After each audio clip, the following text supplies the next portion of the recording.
السلام علیکم ورحمۃ اللہ وبرکاتہ۔ الحمدللہ الذی اصطفی وسلام علی عبادہ الذین اصطفی، اما بعد۔ نبی کے بتائے راستے پر چلتی ہوں، نبی کے بتائے راستے پر چلتی ہوں، اسلام کے سانچے میں خود کو ڈھالتی ہوں۔ عائشہ کی بیٹی ہوں، حق سے حجاب پہنتی ہوں، عائشہ کی بیٹی ہوں، حق سے حجاب پہنتی ہوں، نہ کسی سے ڈرتی ہوں، نہ کسی کے آگے جھکتی ہوں۔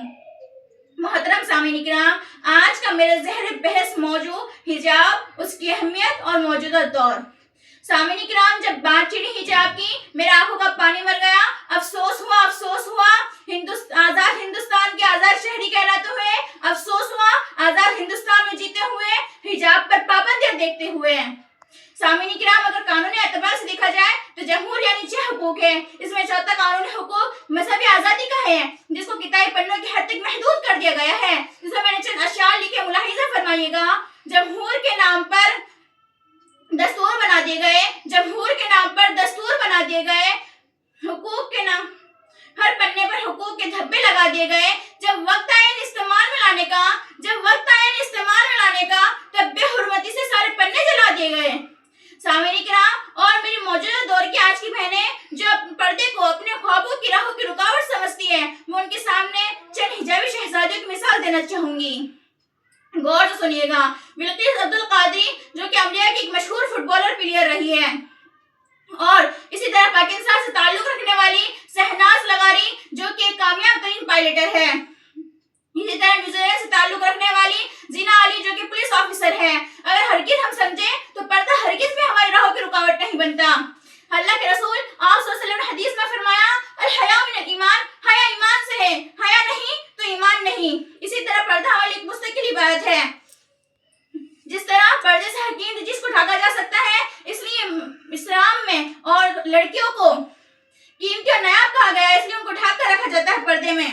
پردہ ان کے لیے بہت ضروری قرار دیا گیا ہے، مگر آج کل لڑکیوں نے پردے کو فیشن بنا کر رکھا ہے۔ غور کریے گا، امبریلا برقع، فیشنی برقع، فٹنگ برقع، اور آج کل فیشنیبل چل گیا ہے یہ برقعے کی لمبائی گھٹنوں تک ہوتی ہے، جس میں مردانہ پہناؤ جنس پہنی جاتی ہے، جو بالکل منع ہے، جس پر اللہ تعالیٰ کی لعنت ہوتی ہے، جس کی وجہ سے ان کے پیروں کا شیپ واضح طور پر نظر آتا ہے، اور یہاں آبجیکشن اٹھایا جاتا ہے کہ لڑکوں اور لڑکیوں میں بھید بھاؤ کیا جاتا ہے۔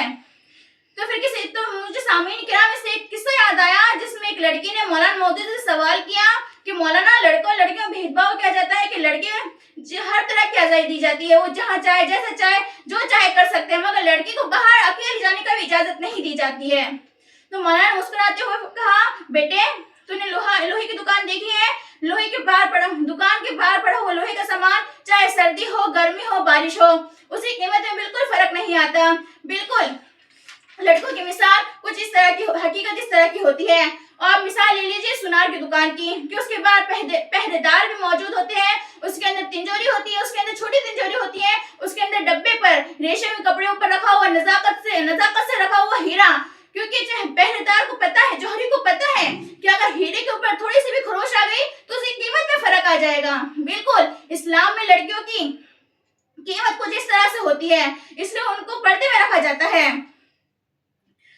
تو سامعین کرام، اب میں آپ کے سامنے کچھ اشعار پیش کرنا چاہوں جس میں حجاب کی اہمیت بتائی گئی ہے۔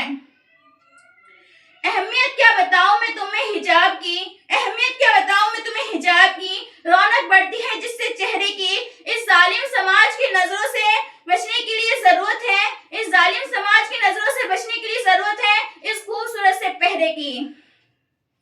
تو میری پیاری بہنوں، اپنی قیمت کو جانو، خود کی قیمت کو جانو، حجاب سے نفرت نہ کرو، اسے اپنے ایمان کا جز بناؤ۔ اگر تمہیں اس کی قیمت پتہ چل گئی، اس سے محبت ہو گئی، تم اس کو ہرگز بھی اس کی پہراؤ نہ سمجھو گی۔ تو میں اپنے لفظوں کو کچھ اشعار پر ختم کرنا چاہوں گی، غور کریے گا۔ کیوں کرتی ہو نفرت اس ایمان جز حجاب سے، کیوں کرتی ہو نفرت ایمان جز حجاب سے، کیوں مکرتی ہو تم اس خوبصورت سے باب سے، کوئی ٹکراؤ نہیں اس کا تمہارا کوئی خواب سے، کوئی ٹکراؤ نہیں اس کا تمہارا کوئی خواب سے، بچائے گا یہی تمہیں آنے والے سہراب سے۔ تو سامعین کرام، آخر میں اللہ سے دعا، اللہ تعالیٰ ہم سب کو پورا حجاب کرنے کی توفیق عطا فرمائے، اور پورے حجاب کے ساتھ چہرے کا بھی حجاب کرنے کی توفیق عطا فرمائے، اور مجھے سن کر آپ کو، میرا کہہ کر آپ کو سن کر عمل کرنے کی توفیق عطا فرمائے۔ آمین و مالین البلاغ۔ السلام السلام علیکم ورحمۃ اللہ وبرکاتہ.